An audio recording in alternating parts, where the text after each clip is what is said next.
Okay, so that was Silent Night. Everyone knows that. It's a Christmas carol. It's been around forever. But how do you play it on the ukulele? Well, on the baritone ukulele, what we're doing is playing chords that accentuate the melodic parts and the actual melody of the song. So we can find the first note, and it's down here by playing just the D string, G string and B string with your finger on the 3rd fret. So the chord there actually makes up a wider part of your average G chord, because you've got your B, C, C sharp, D, which is part of the triad for the G chord, but we're not going to play the E string, so we're just going, and then we play open on the E, a 3rd fret on the B, and just play the open chord for that E minor 7 there. So just the open D, open G, open B. So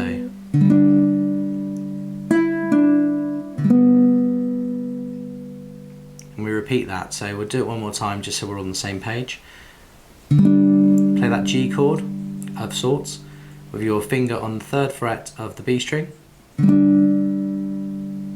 open on the E, 3rd fret on the B, and then the triad of your bottom 4 strings on your baritone uke. And then we're going to play a D chord, but a special D chord which really challenges how we stretch our fingers. If you're an intermediate player, you're probably already at this point anyway, but on a baritone it is quite hard to make this chord. So rather than play your average D chord, which would be open 2, 3, 2, we're going to reach out with our little finger and play the 5th fret on the E string. So it goes open, 2, 3, 5, and that gets us that all is calm. But thankfully we can go back to the normal D to do the last part of that part of the melody. So yeah, stretch D, normal D, all is calm, and then we play that G chord again. So D, C, 3rd fret on the B, 3rd fret on the E, all is, and play that triad one more time where you play the 3rd fret but you leave that open E. We'll go back a step now, back to that D chord. So we go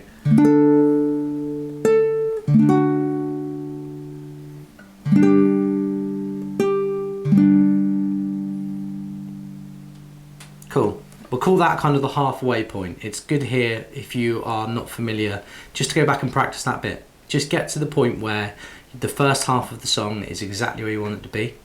And I'll still be here when you're ready to progress. And if you're ready to progress, what we're going to do next is play a C chord.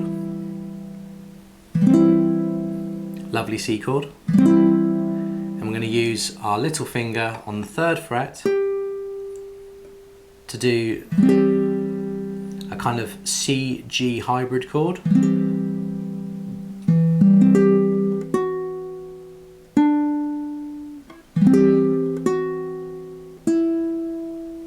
Okay, and the way we do it, I'm trying to think of the best way to explain it to you.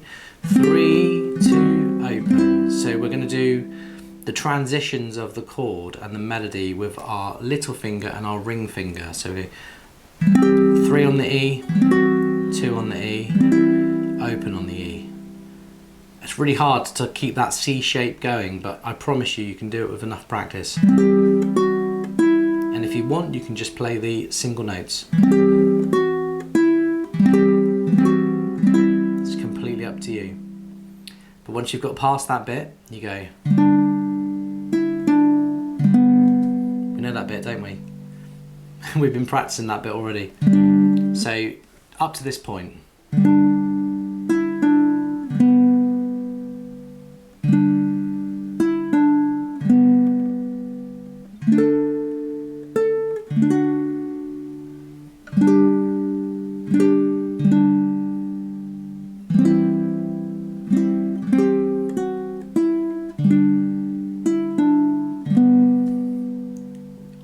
Yeah, it's hard, but you give it a play now, and when you're ready to proceed, we do it one more time.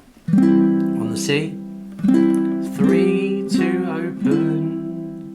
open, back to the G. Okay, now we're ready for the final part. We'll do that stretchy D. So it's sleeping. We just play the 5th fret on the E. And you'll never have played this chord with me before, I can guarantee it.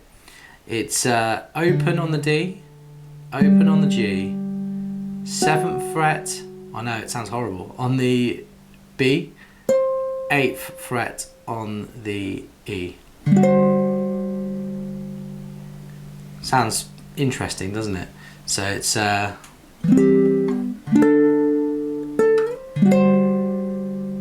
then we go down to the 5th fret of the E and then the 7th fret of the B.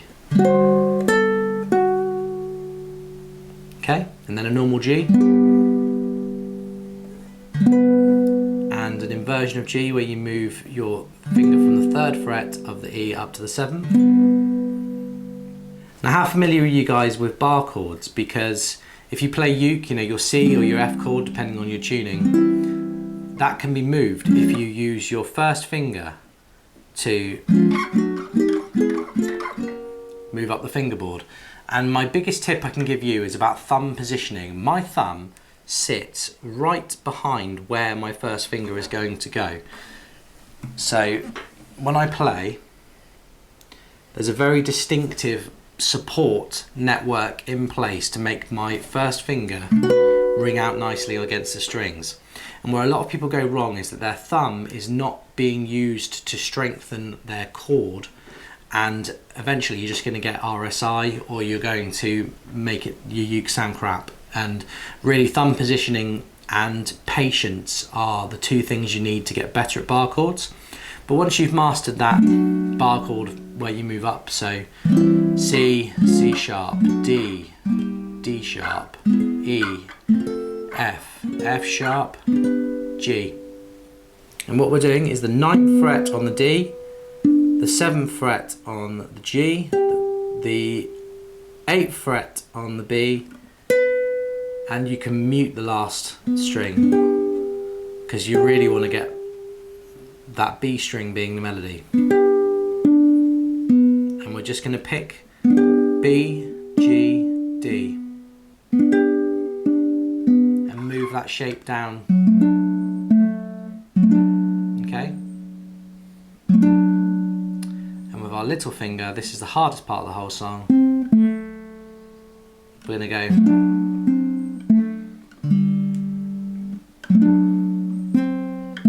So we're moving into the 7th chord. And it's the 3rd fret, the 6th fret, the 2nd fret. So we've got the B string, 3rd fret, 6th fret on the G, 2nd fret on the G, and then we end with an open triad of the D, G and B. If you can master the finger picking techniques on that, you can find the melody and the rhythm for pretty much any of the simpler pieces of music on the ukulele, and you can really make them your own. I really hope you like that, and if you need to go back and work through it again, great. You know, master it until your heart's content. I guarantee with a bit of practice you'll play it better than me. When you're ready, we'll move on.